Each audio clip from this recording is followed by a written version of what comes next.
After all, moon is a satellite for this planet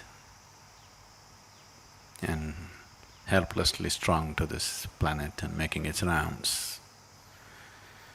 So what is the significance? Why these full moons and no moons are held significant?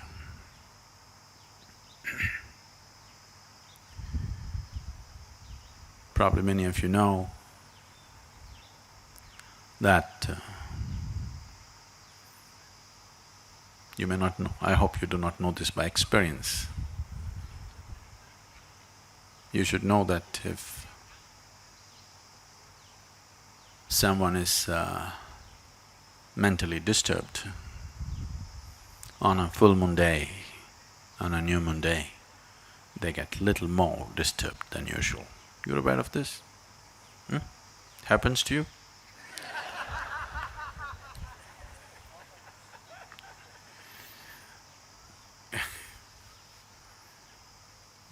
Say yourself, you just bear with me, don't worry about the camera. So, it doesn't happen to you, but it does happen to somebody.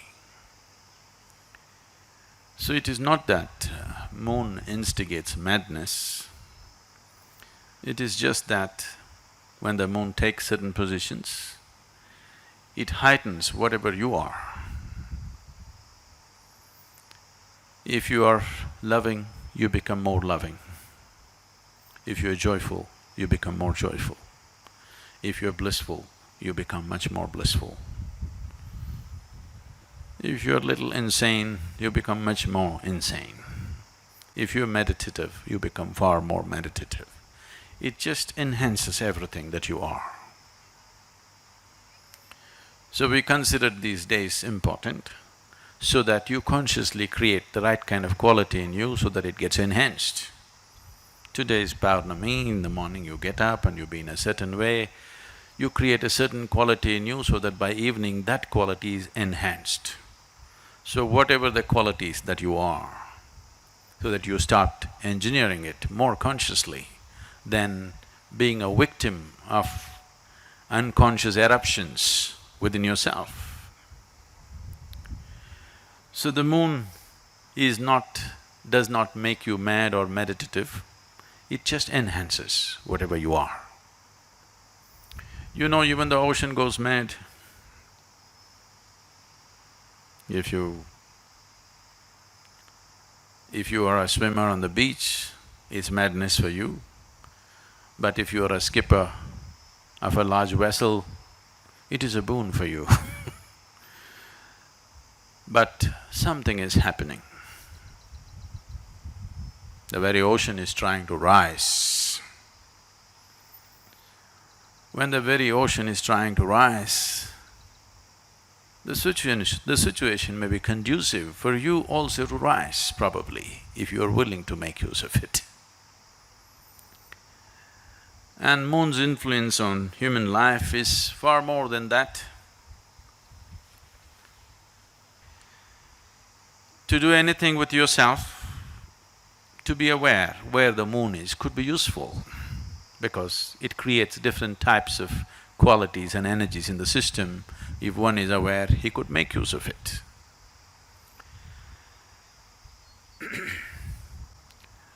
In English language, moon is lunar.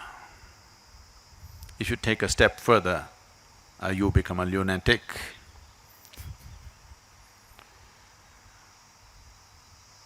So generally, the influence of the moon is considered illogical. Anything illogical, generally in the West got labeled as madness or insanity. But here, we always saw the limitations of logic. Logic is very useful to conduct the material aspect of your life. If you want to do your business, you want to build a house, you want to do all the things in the world, you have to be logical, there is no other way to conduct it. This is the problem with us. To conduct the outside, we call the divine. To conduct the inward, we try to go at it logically. Both won't work for us. So, when it comes to subjective dimensions of life, if you're not willing to step beyond the limitations of your logic, then nothing ever will happen. If I ask you to close your eyes and do something very simple, you sit here and calculate, okay, if I do this, what will I get, what will happen, this. Nothing will ever happen to you. If anything beautiful has to touch you in your life, if meditation has to touch you, if love has to touch you, if bliss has to touch you, you must be illogical. Everything is logically correct, but you have a long face because everything is correct with you. You're correct, but life doesn't work like that. If you wake up in the morning, tomorrow morning when you wake up, lying down in your bed, think 100% logically. Do not think of all those beautiful moments in your life. Do not go back to any experience which matters to you. Do not think of the birds in the sky, the sunrise, the flowers in your garden, your child's face or a loving moment in your life. Don't look at any of that. Just think logically. Now you actually have to get out of bed.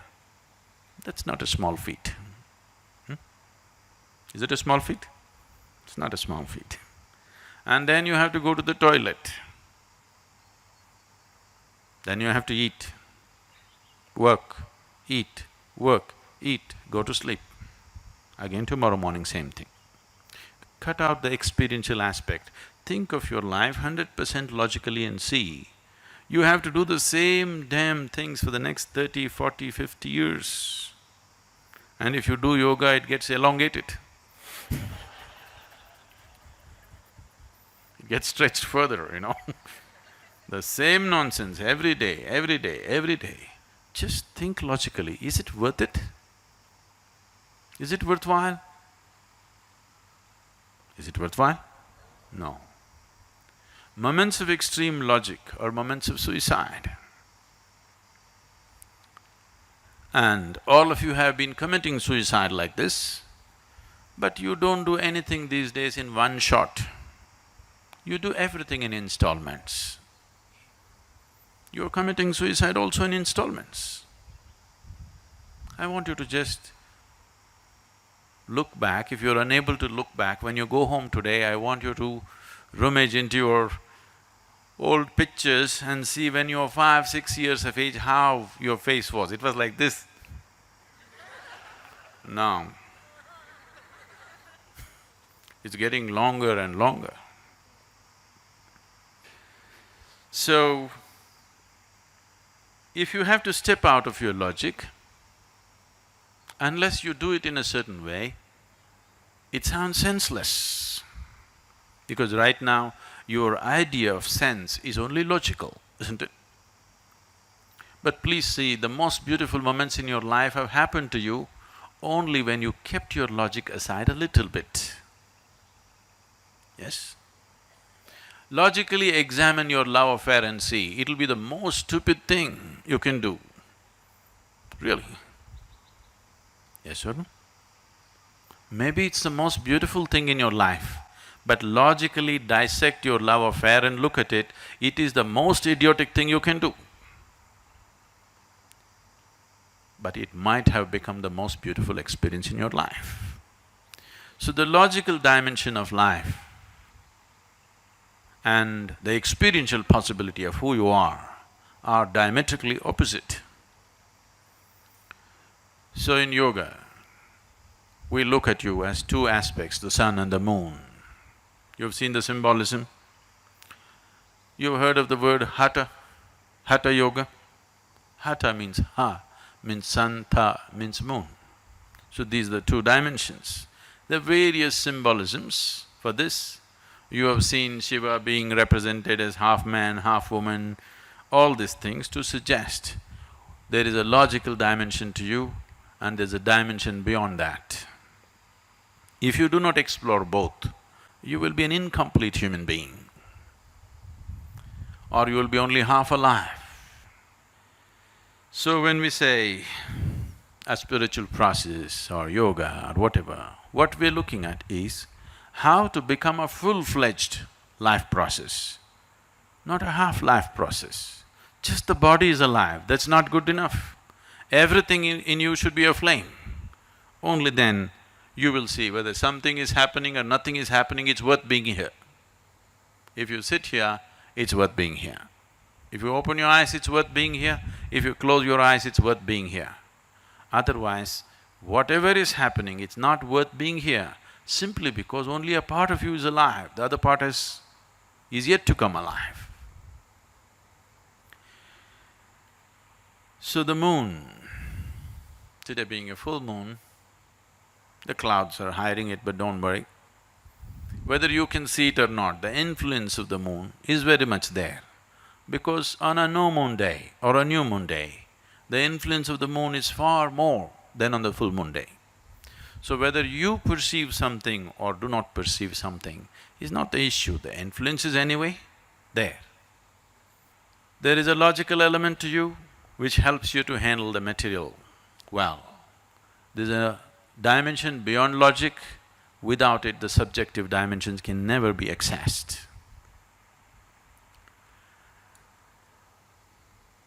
The moon is a symbolic representation of that dimension.